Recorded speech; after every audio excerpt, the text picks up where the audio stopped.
put it in a timeline, astrology first, then Franz Bardon, definitely. That's the clear chronology of my life. But from my personal experience, from like if you were like ask me on a more personal level what came first, it would be the other way around, because as a child I was fascinated by magic first. I didn't find Bardon until much later, right? But that was first, definitely. Although astrology did sort of become part of that interest when I was a child, because I came across it. It was my interest in just general paranormal topics, but magic in particular, that was first. And uh, I instinctively, as a child, I had a sort of instinctive knowing of certain things, understanding of certain things that, to do what we would say to do with magic. I knew that one example is when I was about 4. There were a bunch of kids like playing on the street. It was the 70s. It was really different time then. Kids playing on the street all the time, all hours of the day, and um, one of the girls one of the girls wanted to warn us because we were playing near some stinging nettles, and she wanted to warn us because either her grandma or her parents had told her that these were stinging nettles, and that if you touched them that you would get stung. And I remember hearing her say that and think, that's absolute nonsense. I don't believe that. I believe that if you believe that, you're going to get stung. And that's why you're going to get stung if you touch them. And I don't believe it. So I'm going to prove it to them. And I grabbed these stinging nettles and I crushed them in my hand. And I didn't react. And I just like threw them away. And the kids were like puzzled and confused. But I knew that I'd, done something, I demonstrated something to them. They just wouldn't, figure that out. It was a very difficult time as a child because of all these things, not being able to talk about, what I understood, but it was like an innate sort of understanding, an instinct for things, really. And that could only have carried over from previous initiatory experiences, right? There's nowhere it could have come from other than that. So it was magic first, right? Because it was like a sort of innate, sort of intuitive understanding that this thing is real and this is how it works. It wasn't complete, but it was a knowing, and the knowing about astrology, and that was like for real, genuine. Did not come until I was in my early 20s. Although I never really saw any reason why it couldn't be real, I didn't have that oh wow moment until much later. I think the only way to answer it is to say that it's inseparable. Like it's so core that it's not I would not be able to separate them. The practice merged together a long time ago for me. The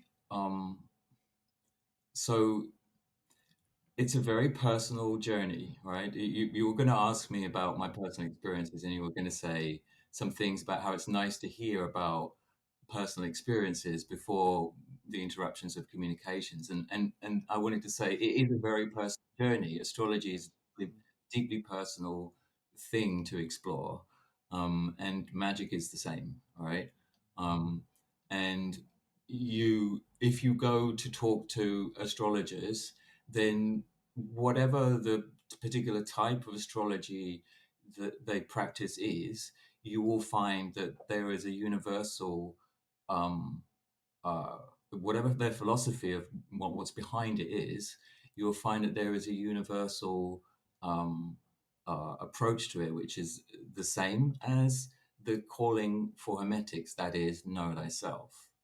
The astrologer is trying to teach people about themselves and about their relationships and about life and nature and the world.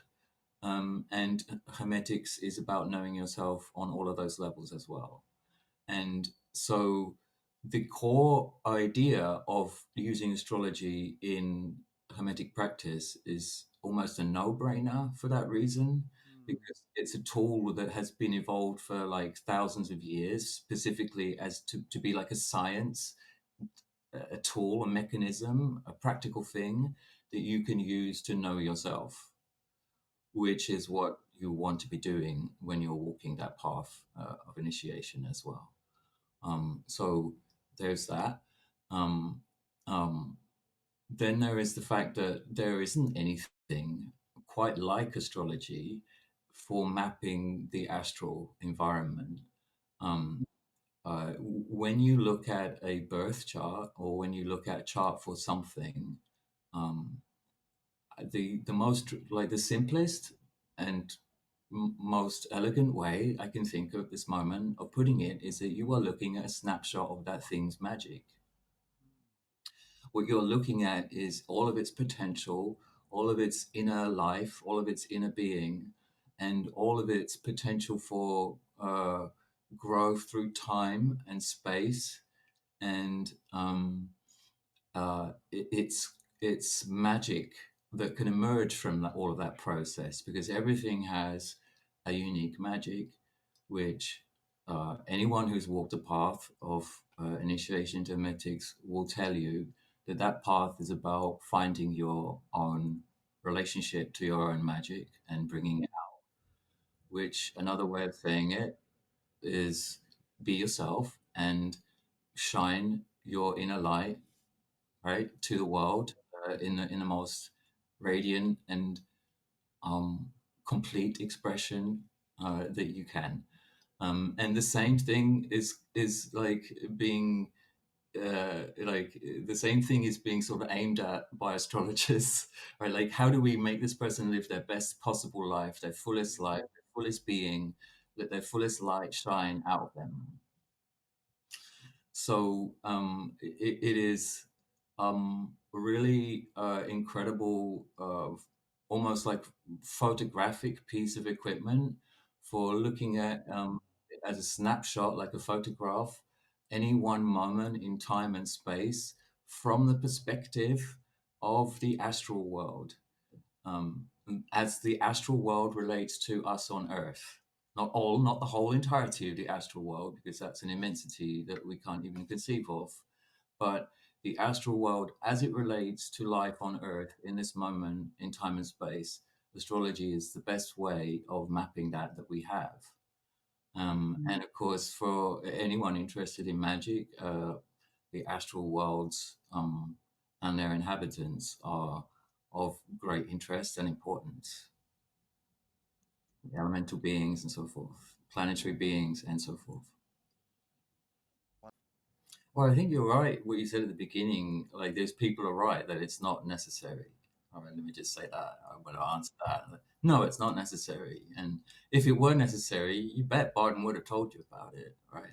Um, if it were necessary to the core path, then it would have been in there, and it's not. Um, and but that doesn't mean that it's not useful or like or helpful or and there are many paths, right, that don't need to really delve into investigating the astral all that much. Just as there are many paths leading to the same enlightenment in the end, the same experience of self, the same experience of life in the end.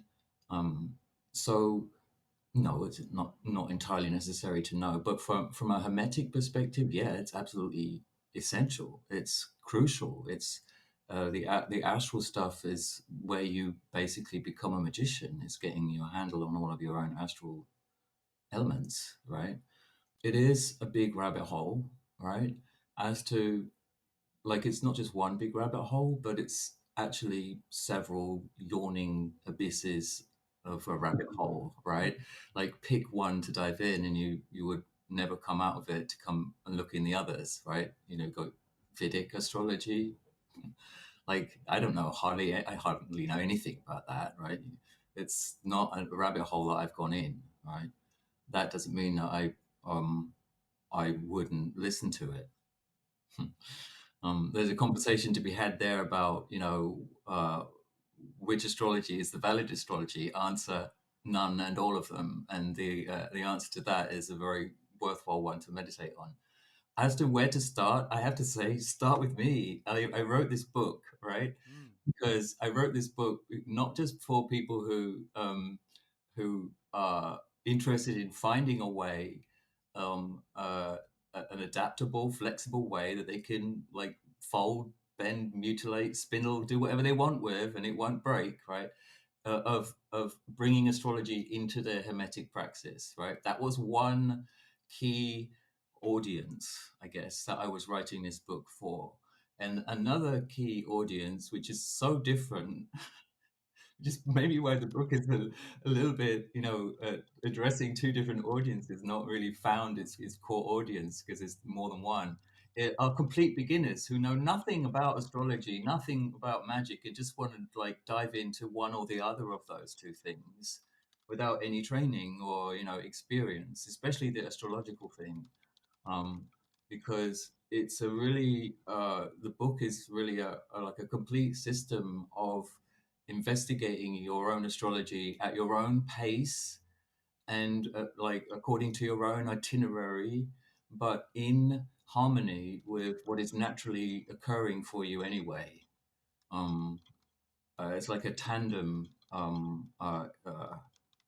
relationship that you have with astrological influences that are happening to you, and you pick one of those things that's happening to you at this time, and you play with it, and you see what magic comes from it, what it teaches you about yourself, and what it teaches you about what you're interested in exploring with it, I guess. Um, and you therefore you learn as you go. You don't need to have any prior knowledge of, oh, what's your moon sign supposed to mean in this zodiac sign or in this house.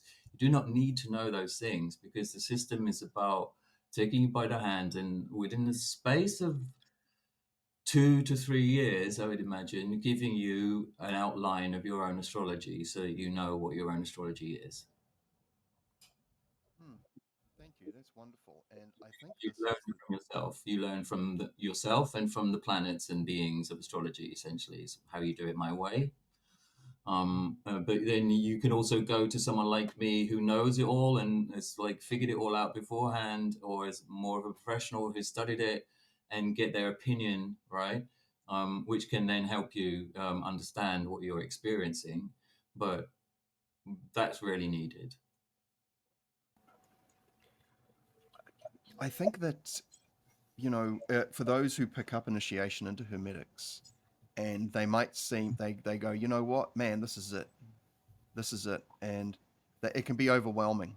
Yeah, And after working as a teacher and as a trainer myself, teaching people music and working as a corporate trainer and that, and seeing how people learn their certain types of teaching styles are more conducive to high quality outcomes in students.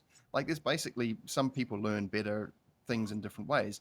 And, astrology helps us. I think it almost gives us, if just to loosely put it. I mean, I know there's so many variables involved, but you could say that there's almost like, and please correct me because I know I'm going to be wrong. Maybe I'm even going to be wrong on purpose here, so you can correct me here, and say that if we just use the 12 signs of the zodiac and talk about the sort of the sun sign aspect of it, that can give us a general kind of like frame of reference or starting point to go. You know what?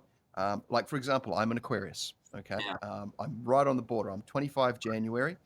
I have lots of people around me that are about there. I've got some friends who are Capricorn just before me, and yeah. then Piscean friends afterwards. But we're all born around the same time, and we all see. I've got a lot of friends clustered around this date, and we all share some similar traits, but there's also some things we don't share as well. And so, where am I going with this? So what I found is that it's not about sort of labeling or categorizing people, but it's almost like I wonder that when we get born here, we get like a default template, just like when you start playing a game, right? And you're like you can choose to be a wizard, a mage, or that, and then what happens is that you can go, you know what, this starting default was handy and useful and great, but now I can see I can start getting in the back and tinkering with the fine tuning and making things. You know what? I was a wizard. Now I'm going to be a fighter or something, like, like you can change yourself, but it gives you a starting platform, a personality to get to know, because you need, like you said, this is about knowing thyself, so you know where you are. Then you gives you an idea. Once you know who you are and what you're into, I mean, we get, obviously, part of this process is identifying influences that are not us and liberating ourselves from those to discover, who we are. And so we can go, what is my true will? What is my purpose? And these types of things. So I kind of see a great value in that, but there's obviously a lot of noise within the astrology community out there. There's a lot of things that it, I don't know, trying to flesh out what's really useful on the path. And I mean, magicians, I've found, generally speaking, after exploring various communities, tend to be quite discerning about what they sort of like absorb and take onto their world. I'd like to think so, especially those in, say, the Bardon community, because everyone's like, okay, here we go. Here's a set of processes. Let's get on with it. Uh, but, as far as like a useful tool for getting to know the self, so that you can go, I don't want to waste any time here. I want to get on track, and getting to know myself can start here. And so, I know that there is immense value to be discovered in this. I've got to spend some more time on this myself. But um, like you said, you can get a book and learn about it. Buy David's book. Great reading, apparently. I've heard from a few people. Or you can go and, which is, teaching yourself to fish, or you can reach out to David directly, and he can teach you how to fish, or, like he can do the fishing for you, essentially. And they're both going to have value. But like you said, it's not completely necessary, but it is helpful. And I found that there's other things that complement the Bardon work nicely as well. But anyway, I'm wandering off here. I really wanted to just, we're talking about how it's assistant and complementary to the path, but I'd also love to hear about, you know,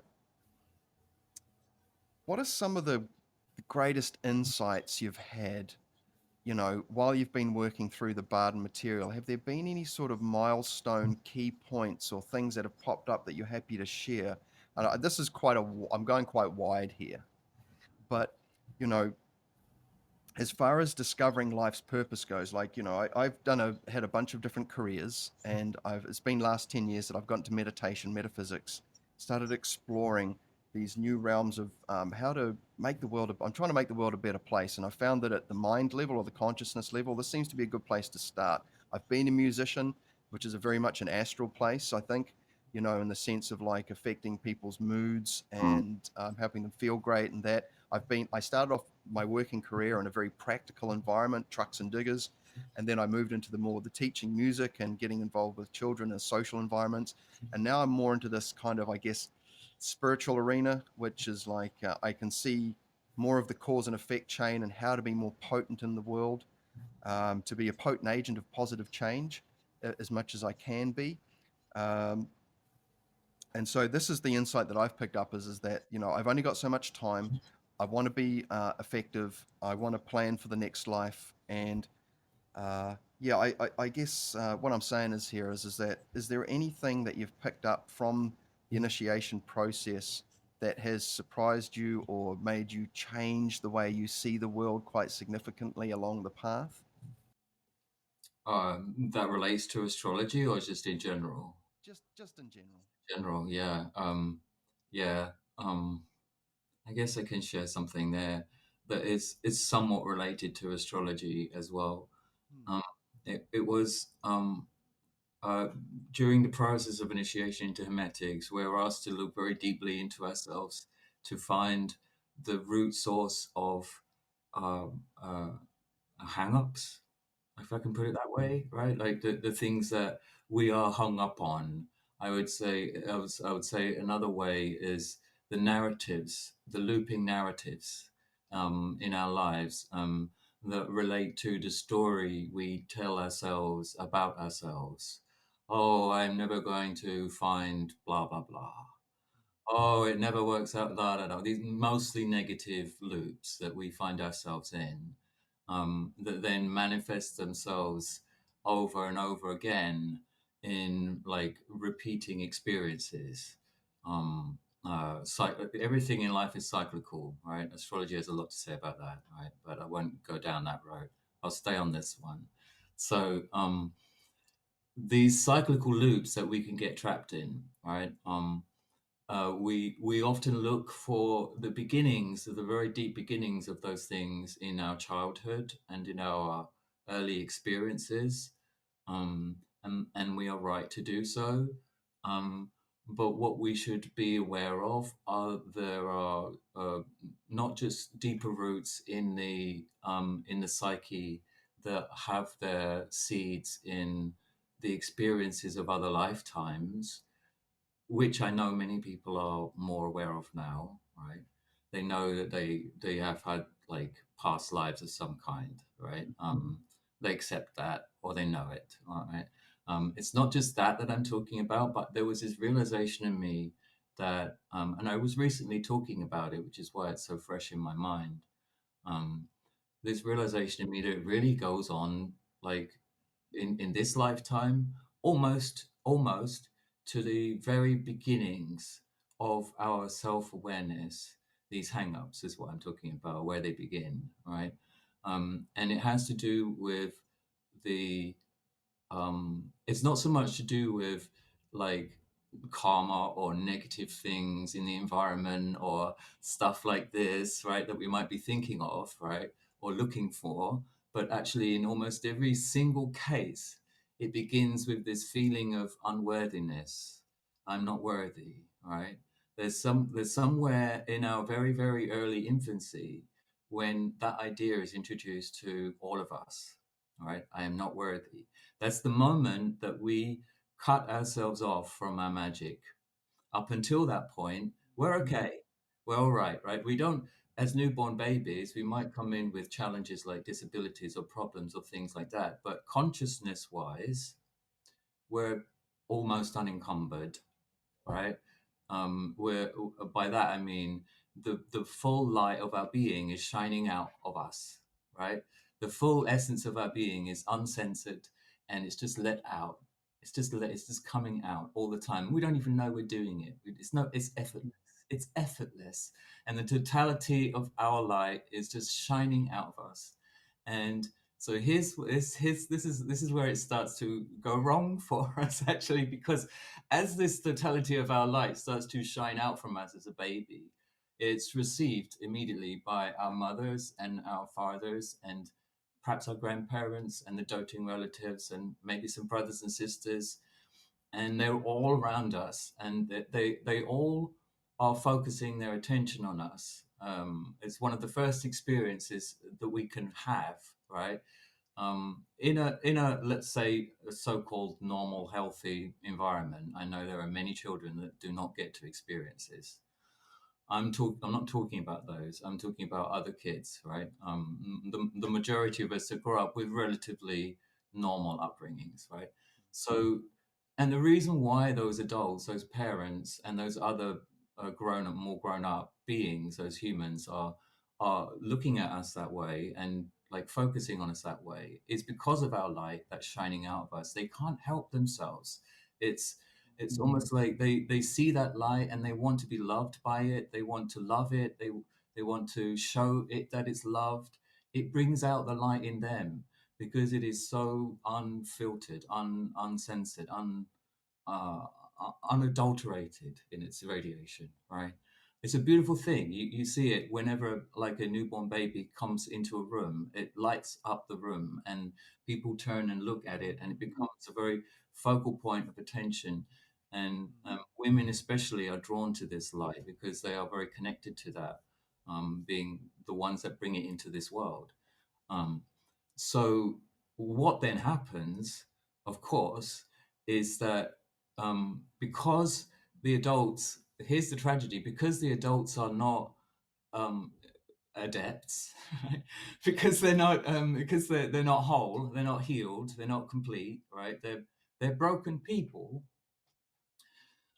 They they they idolize this child as being the perfect expression of this inner light that's in all of us, right? They I just idolize a child. It's a natural thing to do. Like, you know, look at this child, let's take photographs of it, let's build it up and talk about it and fill it with confidence and play with it, make it laugh, all of that, right? They do all of that all the time.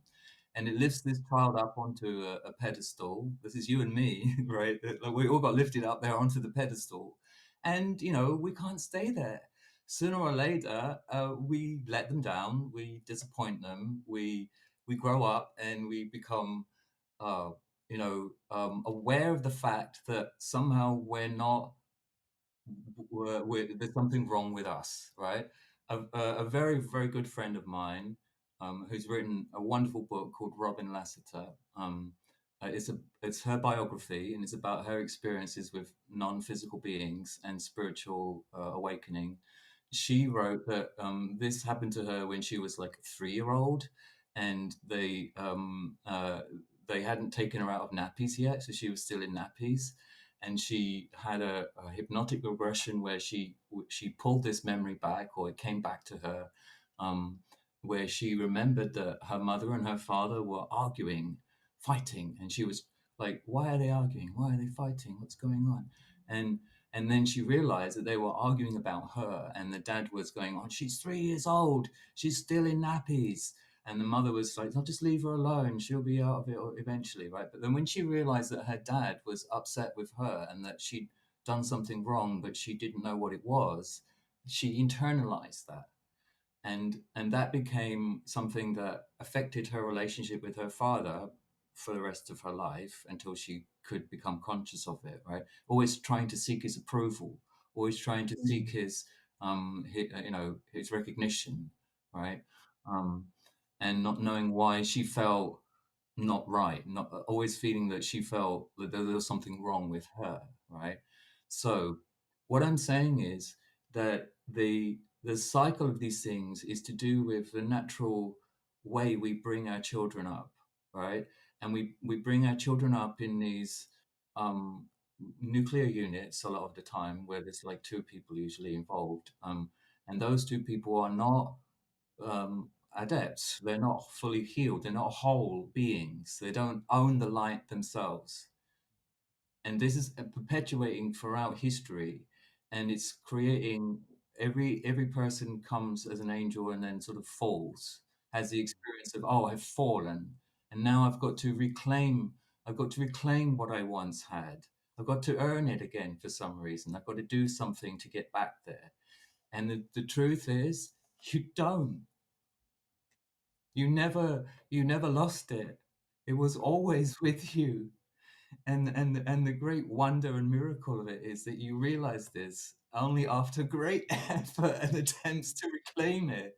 And all you've got to do is just let go of all the baggage, let go of all the stuff that you've put up between you and that realization of truth, what you really are, um, which is a being of pure sort of joy. Ultimately, like experiencing the universe is full of wonders, and it's all amazing that it's here. That's what we should really be experiencing all the time, but we are so blocked off behind all of these other narratives that we've created about what this is, what that is, what this is, what that is, what this means, and what it doesn't mean, and so on, and who we are. That all of that needs to be systematically just demolished, taken away, transformed, whatever you want to call it. It needs to be done away with so that the true inner light that is you can be perceived again. You can own it again. You can accept it again, however you want to put that. But it's not lost. It's never lost. Never. You cannot lose it. Some would say that like you said, we fall in a sense, and I wonder if it's somewhat analogous to like we end up taking on a whole bunch of stuff and then start identifying it, and then the process back is like remembering what is hidden underneath all that stuff that we've accumulated over the life from hanging out with our parents, especially say in our formative years, when we're up till about the age of 7, where we're just little blank hard drives or TV cameras, and we're just absorbing the environment and everything that's going on around us, and we're picking up on other people's patterns and things like that, for better or for worse. I mean, some of them we have to because it helps us operate in the world. and interact and socially in that. But yeah, the way I had explained to me, where it was just like, oh, that seems pretty good, is it's like we already have it, we've just kind of forgotten it, and it's there, and it's just a process of being satisfied that we can rediscover that. Yeah, I like what Eckhart Tolle talks about in he talks about this in a collective sense. Like this is probably like a journey that we're taking on a collective level, not just as individuals as well. Um, like a journey into sort of ignorance of the inner light, of the inner self, of the presence of consciousness within us. Like that journey of ignorance leads us deeper back into it. One of the things that he says that I think is probably true. He says that at some point in our like probably in our cave dwelling past, right, like way back in like ancient prehistory, we were just present all the time, right? Like really like wild animals are present all the time. We're anchored in the now. We're experiencing the flow of nature around us as it happens. We're not adrift, right? We're not wondering about like next week or thinking about what happened to us 6 years ago when this relationship went south. That's what we're all doing now, right? We're all over the place in terms of time. But he's talking about back then in a very, very early time when we were like very much so much attuned with nature and watching nature that we were just present with it and on the sharp point of that like present moment all the time. He's talking about this point, right? And he says that at some point in that like journey of being of our being, we became self-aware of the voices in our heads that were talking to us, right? Like the thoughts in our heads, right? Instead of like being aware of like the stuff that was outside of us, we suddenly started to notice that, wait a minute, there's this voice in my head telling me this is dangerous, or that uh, or something that's like talking to me about something else, like I don't trust him, or something. Like we became aware of the inner chatter, right? Mm. The inner talk, right? And his uh I think he's actually right. His claim or assumption is that that's the beginning of our conception of God talking to us. That those early people think, oh, this is God talking to me. This must be the God I worship talking to me. And so this whole journey of our inner talk, our inner thoughts, our inner narrative, right? The constant commentary we're making on life as it's going by, going on around us, right? That constant like analysis of the world to figure out how this works and why it works the way it does. All of science, all of the exploration of art, and everything to do with that, everything to do with that mind awareness is a journey out of pure consciousness, pure awareness, pure spirit, pure being, right? But not away from it. It's just a journey out from it, like out from it into something, right? You cannot escape from it. It is always there. And when you go into meditation or you go into altered states of mind and you shut down all of that chatter, all of it, and all of that commentary and thoughts about the world, and you find this pure state of being again, it's unchanged since the dawn of time. It's not changed. It's always been there. It's never lost. This is what I was saying earlier. It's never lost. That's what we're talking about in the Bardon praxis. The terms there is that your spirit, your inner contact with your inner individual spirit, your temporal spirit. And if you go deeper into that, if you were to go really deep into that present moment sense of being, you'd encounter your greater self-awareness. It would come to you, right? You just flow together um, at some point. So what I really feel that is going on in the modern world, where we're reaching this apex of uh, uh, like exploration of science and all of the whole development of that beginning of like noticing that we've got this inner thing going on that wants to figure out everything and understand everything, And that whole idea that this is God talking to us as well, by the way, this whole misperception that this is God talking to us, right? Telling us what to do, leading to all these crusades, leading to all of these like religions and things that have all these doctrines that tell them God is speaking to them and only to them, all of that, right? That's all coming to an end because we're getting to the point where we're realizing, oh, wait a minute, consciousness, mysteries of consciousness. Let's go back to that. Let's look at that again. Let's figure that out now. And when we do, as we are doing, we're starting to understand that it's the key to everything. And all of that exploration and seeking of answers, we were never going to find them that way because the consciousness was always right there, like as the main player in the game, determining what really happens, what really goes down, right? The Schrodinger's cat experiment, for example, is one of those things that has really shown that to the world, right? And so we're beginning to explore consciousness mysteries again. We're going back to reclaiming them. And there's a lot of people learning meditation and getting into magic initiation and doing Tai Chi and all of these other things that are all leading in the same direction. Back to consciousness, back to the awareness of human beings as expressions of pure consciousness. And the rest, I am David. My name is David Coleman. I lived in London. The rest, that is true, but it is also just a narrative on the top of that. It's my consciousness that experienced all of that.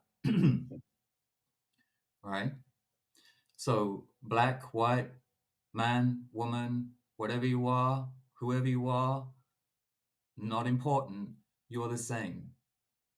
You're the same. This is the core. This is the core of all spiritual teachings, right? And because we're going to go back to it with all of this knowledge, with all of this journeying that we've made, um, sciences, the arts, and so on, everything that I've said, music, right? Musical instruments have come from this path, this long evolutionary path of humanity. Because we're going back to it with all of that stuff, unless we blow it all up, right? Because we're going back to it with all of that stuff, we're going back into it deeper, more powerful, more aware, more complete, more knowing of ourselves. Right. But we're not gone away from it. It's not been a fall in any way, shape, or form. It's been a journey into ignorance. You can say that if in that case, it's a journey into darkness, but not darkness in terms of like evil, destruction, and nastiness. That has been one of the things that we've experienced as a result of ignorance. All right. And we're about to get to the point where, once again, because I think, most people would agree with me that we have inhabited the earth for a lot longer than history would tell us. Once again, we're getting to the point where we will either make that transition to um, to whatever it is, or we won't, and we'll be blown back and start over again. Another conversation I had with someone, and I said, look, my email and my website got hacked last week, and so there's a whole bunch of stuff I haven't been able to do. And people are like, oh, that really sucks. And I'm like, it's unhelpful in some ways, but restriction and limitation has their own unique fruits to offer.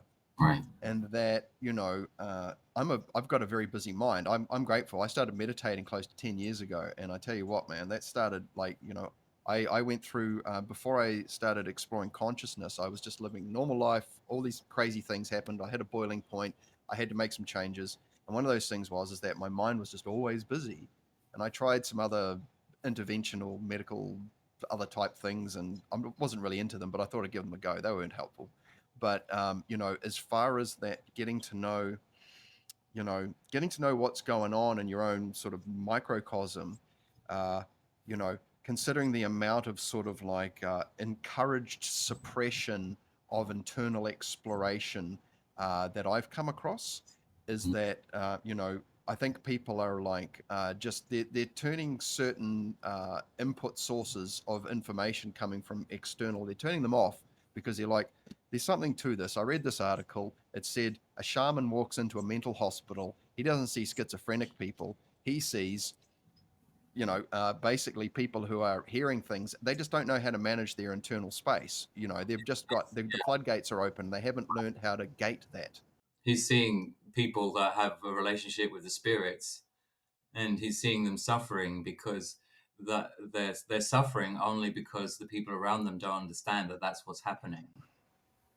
That's it. And, I mean, where I am in the world, it's primarily a Christian colony that it started out as. There was an indigenous people here with a mythology, and then there's a whole, like we said, the world's a lot older. There's ancient sites that predate, you know, history and things like that. But you know, getting validation, even as a Reiki practicer, I've just got to let that go. You just got to be, you've just got to be who you are and what you are. And develop the conviction. And I found that, you know, I think that I've got a lot of people in my personal sphere who have got access to spiritual realms, but they won't talk about it. And if they do, they're not sure what to make of it. And some of the most available information out there maybe isn't that helpful in that. I have to say that the Franz Bardon stuff in the community and the people that talk about it, I mean, I'm not putting Mr. Bardon up on a pedestal, but bless him for putting this wonderful works together, because I tell you what, the world would be I don't know. I've been looking for a while, but it's given me a frame of reference so that when I talk to people who go, my kid is talking to something and I can't see it, or there's something there, they've got these weird things going on, they can't talk to anyone about it because it's not something that's embraced by the majorative kind of like spiritual or the available spiritual worldview, which might be the local Baptist church or something like this. Right. And so, my great grandfather was a druid. Now, there's not many of those around town here in New Zealand, and what it does is it's like, we're trying to help people make sense of the world, because unfortunately what happens is that the nearest catch-all is going to see is a pharmaceutical methodology generally, or some kind of other psychological thing, and it's like, well, hang on, there's a spiritual reality here that's legitimate, but it's only there if you can, you can only get that conviction by seeking to have personal experience, in a sense, because uh, Yeah. you can't tell people, it's like, you can't expect people to know what chocolate tastes like if they've never tasted it. Right. You can't speak about something that you haven't had a personal experience with. Exactly. Yeah. I like to say there's a difference between knowledge and understanding, and it's this, right? The difference is you can gain knowledge from a book, right? You can pick up knowledge from listening to someone. You can gain knowledge from observing the world, right? Um, but when knowledge becomes understanding is when you add experience to it. So when you have knowledge and an experience, then it becomes understanding. So that's what I think of it, right? You do need to have the experience, right? Then you have the understanding. And I use that word in a Kabbalistic sense of being, it's something that your greater self can teach you with, Hmm. right? The knowledge on its own, no, but give you an experience in which you apply that knowledge and you see how that knowledge works in the world. Yeah, now you've got something you can actually work with, right?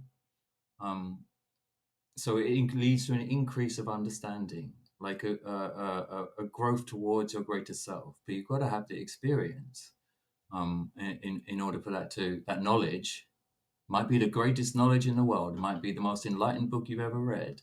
But until you actually go out and start practicing it and put it into your experience, translate it into your experience, it means nothing in terms of your greater self's progress, your own progress towards your greater self and your greater self's progress within the great plan.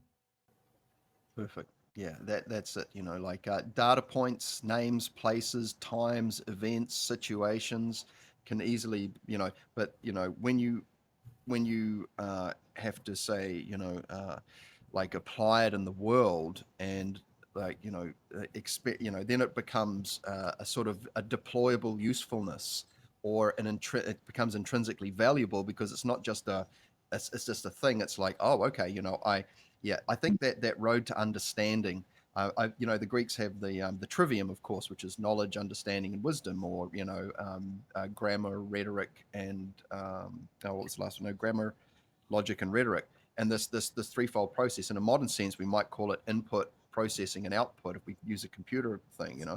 But this is it. We find something that prompts our curiosity, and we're like, oh, this is fun, and we read the book, go down the rabbit hole, and then I found personally that then opportunities come up to find ways to soak and absorb that knowledge at a deeper level, because it becomes understand. You get to know more about the knowledge because it gives you a different angle or perspective to view it and experience it.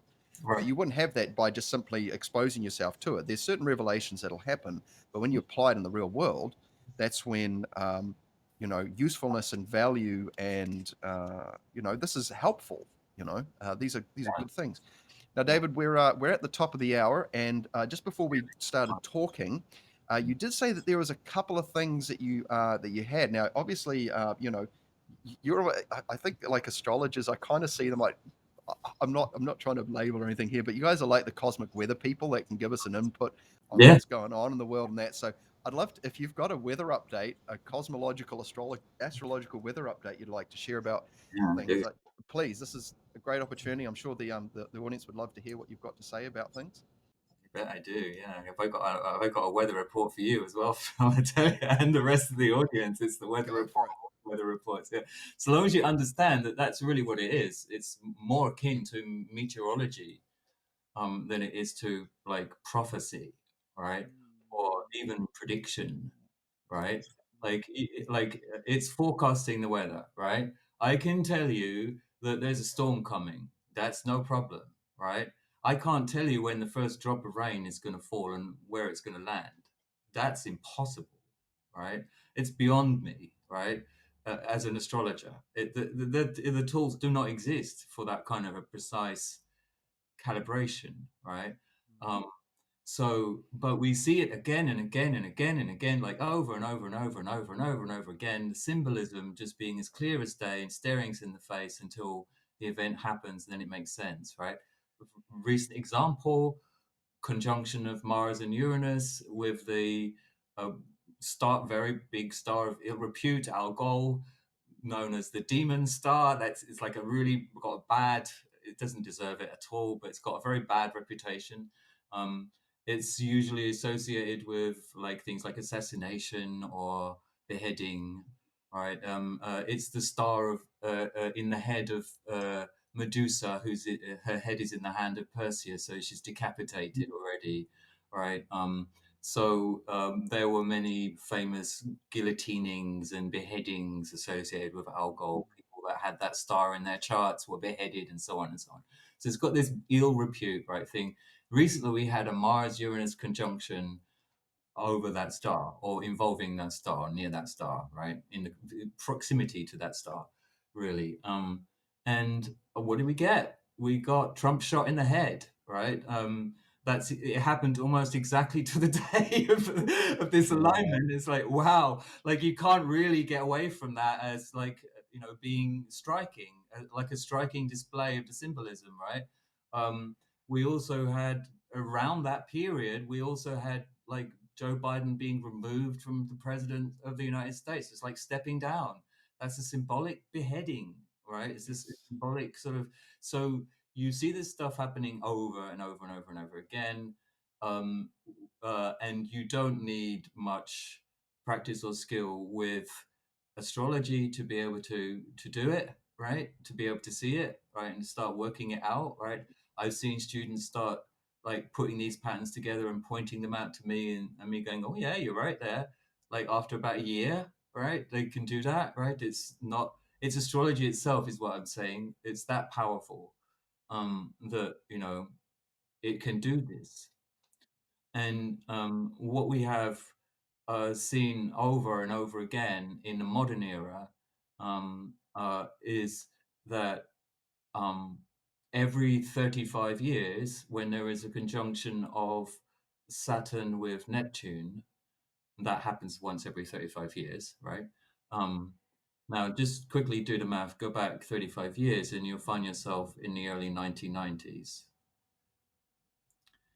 And you, if you go back 35 years after that, you'll find yourself like in another period where in Russia there was like a Marxist revolution, I think. Mm.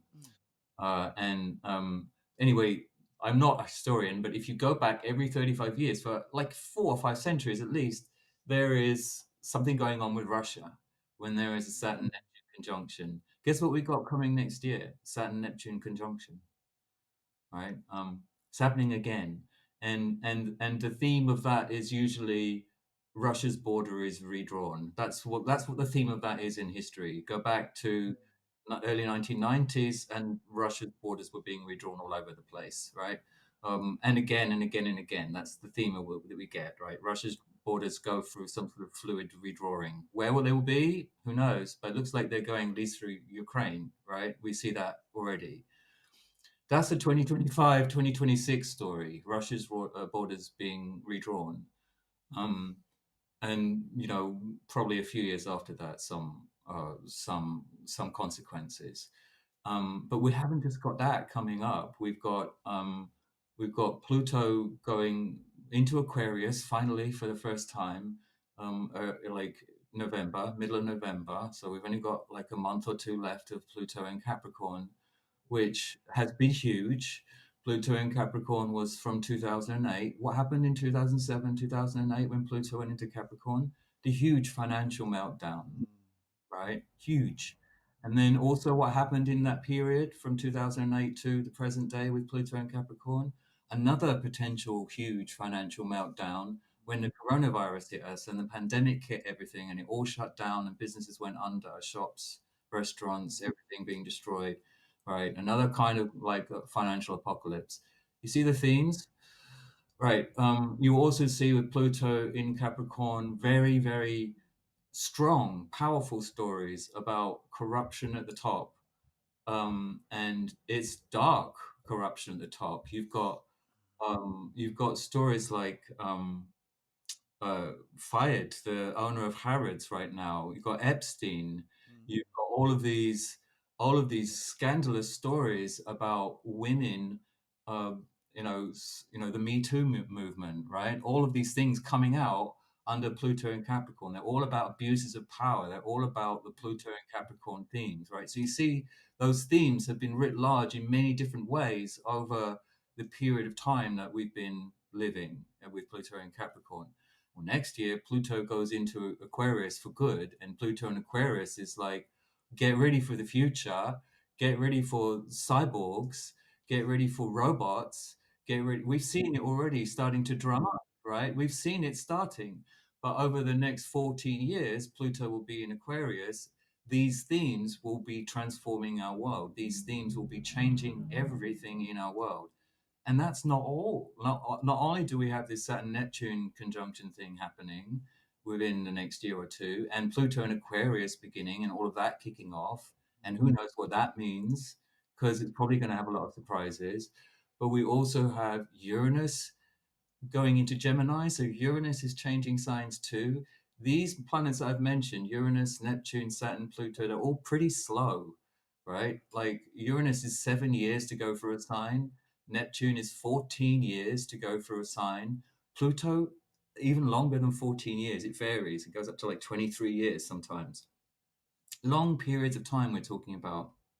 All three of those planets are changing signs at the same time for the first time in what I can't remember when. I don't remember when that's happened, right?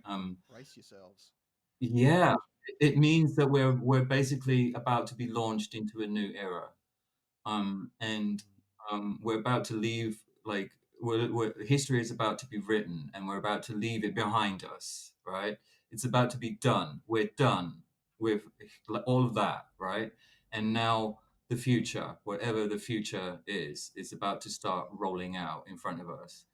Massive changes for everybody. Nobody is going to escape these changes. um, Uranus in Gemini, for example, Uranus changing into Gemini, which is next year, probably brings us things like flying cars and flying robots delivering our post. over the next 7 years. That's a 7-year period of like that where drones and flying robots of all kinds and flying vehicles are probably going to literally take off, right? No pun intended. Um, that's going to happen too.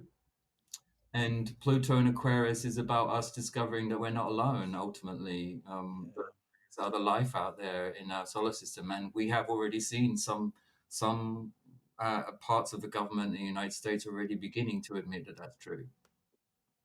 Yeah, and I think too, like it's not, but I have my other sort of research points, and there's a big move to go cashless. There's a central bank digital currency that's being pushed here in New Zealand to be launched, digital passports, Yeah. linking all these things together as well. And so, there is this kind of push towards I guess, you could call it like a type 1 civilization type environment to get us ready for contact and these types of things. And so, this is wonderful. Thank you so much for sharing this because, you know, uh, this can give us a bit of a heads up. Like forecasting like this, and I don't use the words weather report, just loosely because if we've got a bit of foresight into what's going to be happening, Right. the number one thing I found personally is that it's never too late to start building resilience within yourself, mentally, physically, and emotionally, looking after yourself because, after what's been happening over the last bunch of years, it's caught people off guard. And, even the most stoic and stable of people have just, had the carpet ripped out from under them. And a lot of people are rebuilding. I've seen this in my own personal world, in my own proximity. And so this is highly valuable information. And Yeah. I just want to say to the chat, thanks everyone for checking us out, guys. If you've got any questions, please put them in the chat while we've got David here, because we're going to stitch things up shortly. Okay. But David, I just want to say, this has been a wonderful conversation, and I think the initial audio issue sort of jolted me a little bit with my questions there, so I apologize for that. But what I'm going to do is that after this stream, I'm gonna take it off. I'm going to download it, and I'm just going to edit out the stuff so that people who come to it will get straight into the good stuff. So I'll put it back up and I'll share it with the crowd. And Cool. I also want to highlight what you've just shared there as well because there's so much there, and I just want to encourage you too. Like this is so great. Hearing someone. You're a wonderful articulator of these topics, and so valuable. You're a real treasure in that respect, in my view, anyway. So I'm so grateful. Thank you so much for coming on. And was there anything else that you feel is important to share with people right now, whether they're going on the initiation pathway or that there's things to be aware of coming up timeline wise that you can see through astrology? Please just take whatever you feel like you need to share anything with here that Mm. may be supportive or otherwise. Yeah, like I would say, like in true Yoda like style, like difficult to see the future is, like right now it's more difficult to see than I think at any other time in my life. And I'm not just talking as an astrologer, I mean also as a magician. Um, uh, without peeking, right, without cheating and peeking into the akasha and seeing what is lined up and what is destined to happen, what has already happened in the future, it is not possible, right, to guess what is going to go down in our world. Oh, and I'm talking over the next 4 to 5 years only, right? But going forward as well, beyond that, there are going to be a lot of people, like you said, getting, crying out, "Stop the train! I want to get off!" Right? This is crazy. This is getting out of control. I don't know what's going on anymore. Like that kind of stuff, right? Because change brings that feeling with it, right? Big change, global change. I'm talking about like massive change from which there's no going back, right? Um, so those things bring a lot of anxiety. They bring paranoia.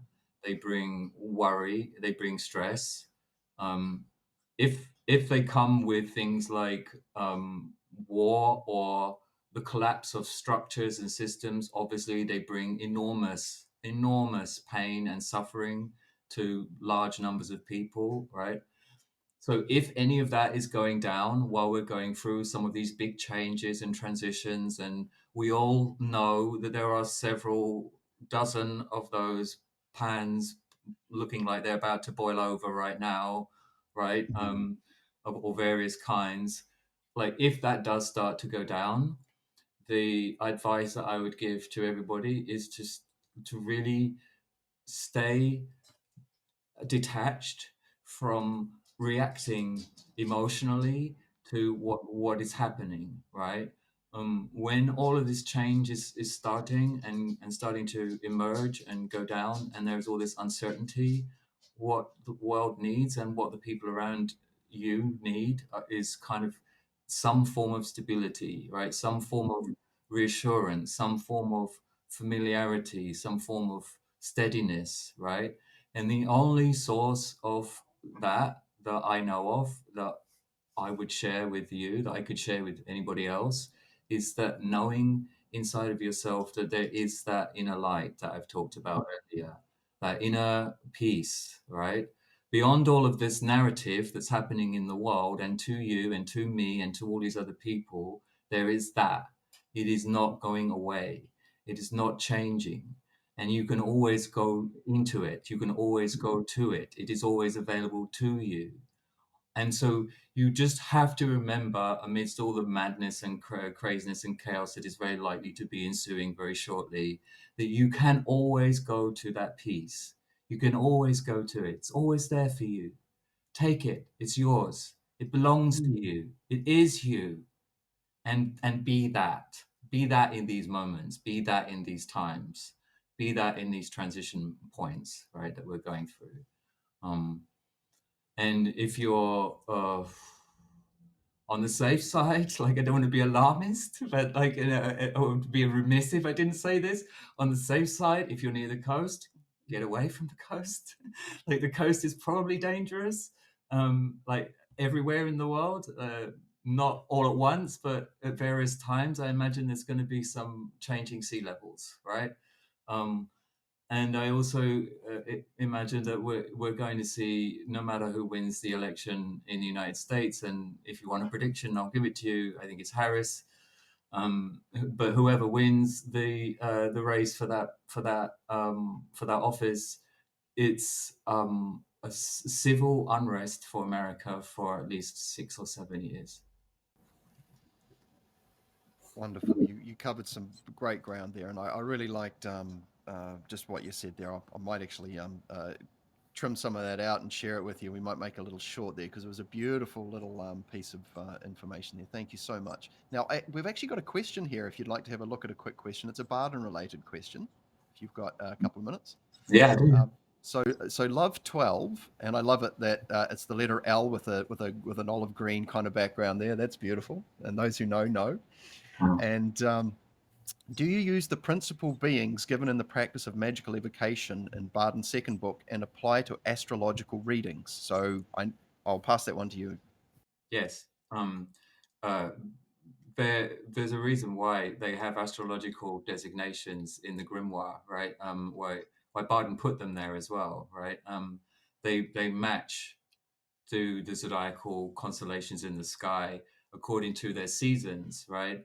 But their seasons are um, uh, diurnal and nocturnal seasons. In other words, they'll go over a 24-hour season as well as like an annual yearly season as well. So within a 24-hour period, for example, all of the Earth zone intelligences have about 4 minutes when they're operating, right? Every day, all of those intelligences get around about 3 to 4 minutes everywhere on the earth to do stuff, right? To be present, right?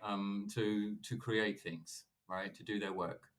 Um, so there is a way to work with that in Bardon praxis and in astrology as well, right? You can work with it both ways. You can look at it from both angles. So the answer is yes. Normally, when I'm talking about someone's birth chart, I don't talk about that because a lot of those beings, you got to remember, those beings that Bardon's talking about are mostly to do with magical instruction and magical uh, training, right? There are, as you rightly says, many, many other beings, right? There are many other zodiacal beings, many other types of beings, right? Under these heads as well, right? They have subordinate beings as well. And those are zodiacal beings that have different functions within the zodiac, the sign's purview. Like you've got all these Scorpio beings that are about like arousing eroticism and getting people horny, right? And you've got all of these Libra beings that are about let's make love with art instead, right? You've got all these like mini beings that are sort of like part of this pyramid structure within underneath the head, right? Within the sign's purview, or within the degrees purview. And so what's not useful, right? What I would not recommend you do is to take Bardon's uh, spirits of the Earth zone, for example, and match them like one by one to all of the degrees. Find out where your sun sign is, for example, and look for that degree in Bardon's like grimoire, and see what spirit it's connected to.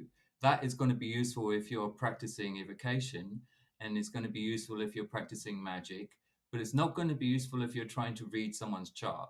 All right, because there are many other beings, right? Primarily, the answer is that those are for magical instruction, um, especially in evocation.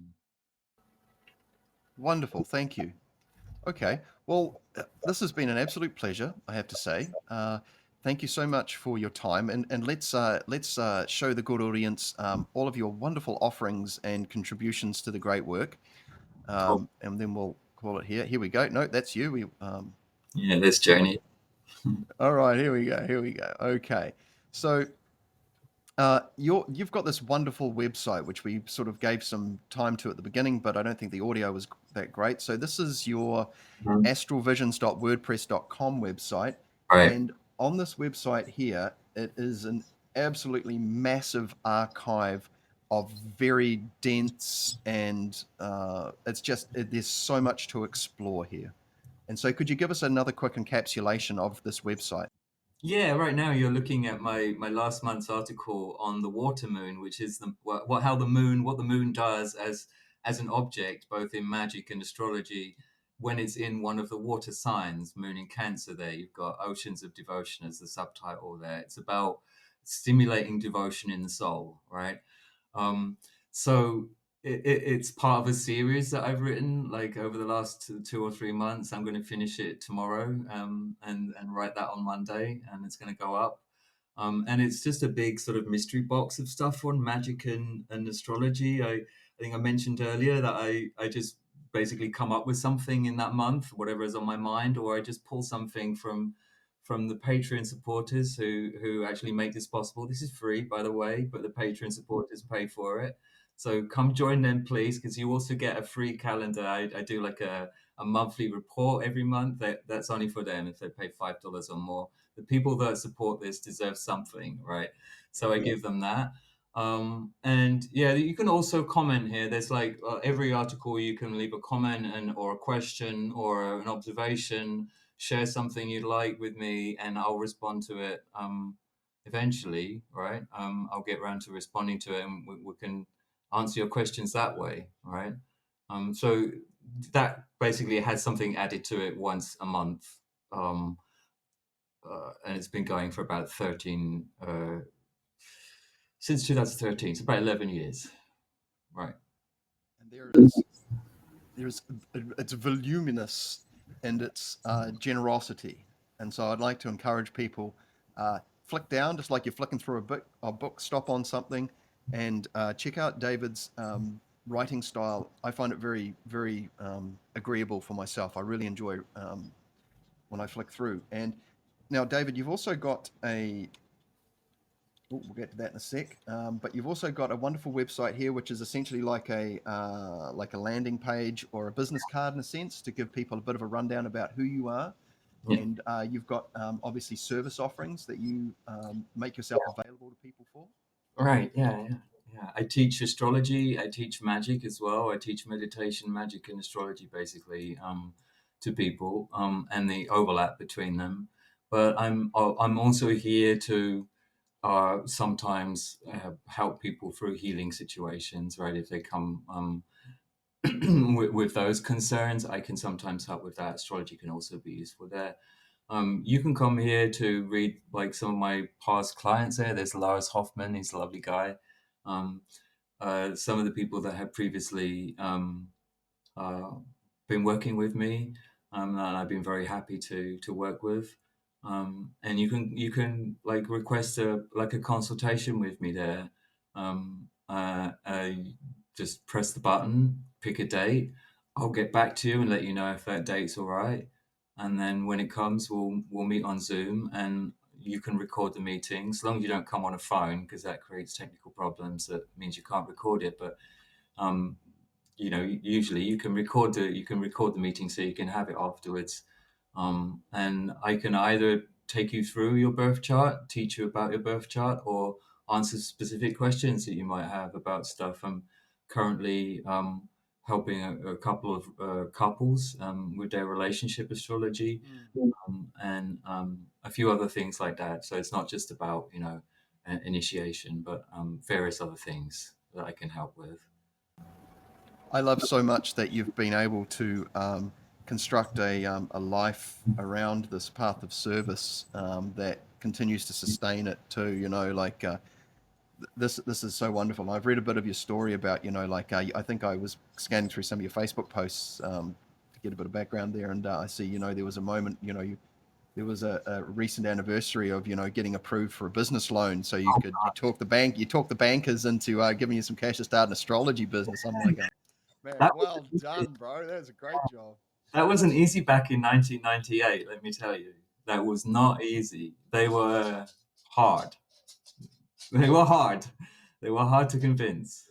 Um, Yeah, but well done because far out. I I mean, tell you how I did it. Actually, should I tell you how I did it? Right, please go for it. right. Because this is a delightful thing, right? I just decided to give them a sample, right, like you would do with any business, right? Yeah, Like perfect, perfect. Like, Love give it. me give me your birth chart. Let me read your birth chart for you, or give me your children's birth chart. Let me read them, right? And I did that, and that's what got me the business loan.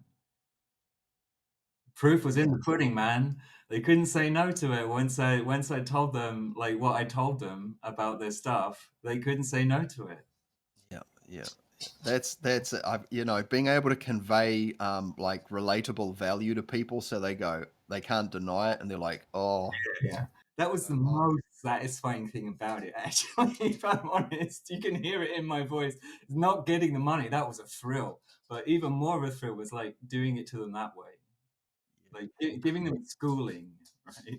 that's almost like a multi-layered kind of like initiation in itself. Like, that's so cool. What a great It story, man. felt like a delightful revenge at the time, but yeah, I'll take that too. That Like, is 'cause I great. was really nervous. You got to prove to these guys that this is not just a valid business idea, but you're just like crazy, because that's where they come from, right? Like Yeah. they don't just come from that you've got to prove this is a good business idea, which is a hard enough stance to overcome. But they come from this, you're talking nonsense. Yeah, and that's it. And it's like going, I got to say that's you potentially set yourself up there, and you broke through, Yeah, and probably to the benefit of others, because now you're an ambassador for what you do in a true sense, and so this may have actually helped them and improved their own lives. Did any of them end up becoming clients? I have no idea. No, I didn't see them after that. No, they went on. They went on. Yeah, but they were impressed. They did let me know. They did let me know. Right? They were gracious enough to say exactly what I got right, and it was a lot. That's awesome. Fantastic. I mean, it's like when I keep a record of, I keep a healing diary because to develop the conviction. It's like a magical journal in a sense, Yeah, and I go back and reread it, and yeah. it's very encouraging in that. But you need to have that feedback monitor to sometimes, don't you? So that you're like, oh, okay. Because if you got it all wrong, I mean, that wouldn't be helpful. You'd almost feel like, man, maybe this isn't my path. But that was a very encouraging outcome and a Yeah, great strategy too, man. I love that. yeah. I'm not blowing my own horn here either. This is all astrology is doing. It's just that effective. It's just that good. I love that. That's great. All right, now you've got a very large book that has quite a unique take on astrology. Could you give us a quick roundabout on this wonderful book that's been out for quite a while now?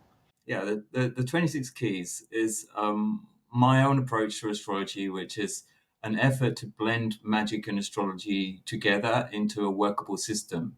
And it's a workable system that people can use if they're coming from initiation into Hermetics, whatever level they are at. So they can fold astrology into their Hermetic praxis as much or as little as they like.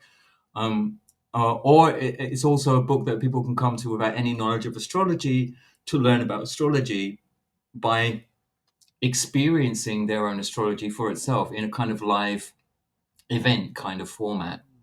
Um, I'm a big believer that the future is going to be a very interactive future with a lot of people interacting together and interacting with everything and wanting to be interactive in their entertainment as well and so forth and things like that. This is a very hugely interactive system that teaches you as you go and interacts with you as you go, and you can develop at your own pace and in your own way as well. So that's what I've done. It introduces you to astrology, it introduces you to magic, and it introduces you to ways to bring the two together. That's what it is.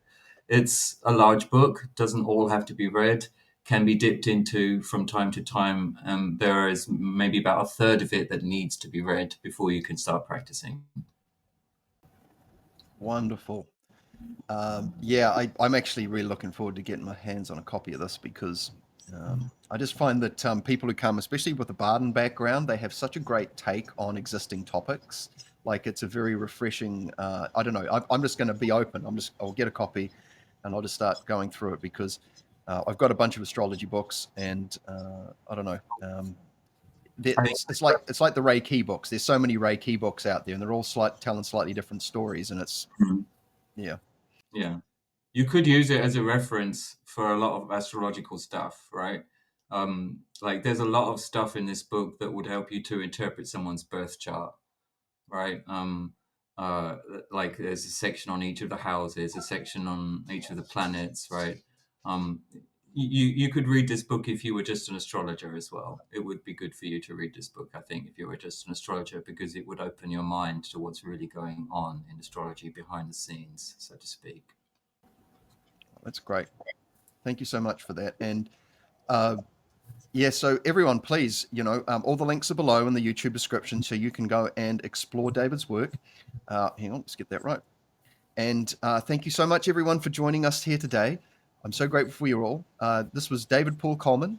He has an extensive array of information available that he freely gives out, and there are ways to support his works, like I said, in the YouTube description below. Thank you, everyone, for joining us here on the live stream. Please click that subscribe button for future updates. And yeah, go check out my Substack, guys. I'm getting into blogging and getting a bit off the mainstream platforms here and encouraging people to explore things. We can get a bit lazy with Facebook and YouTube, but they're not always our friends. And I'm grateful for them. Thank you. But if I could just say, thanks, everyone. You guys have been great. Please tune back in next time you're out this way. And if I could ask David just to stick around for 1 minute after I finish the broadcast. Have a beautiful day, and I hope you've enjoyed this conversation. And I'll upload an edited version without all the audio technical issues in the next couple of days, and we'll share that out so everyone can enjoy the fruits of this topic. Thank you so much. Stay well, and I'll see you all again very soon. Thank you, David.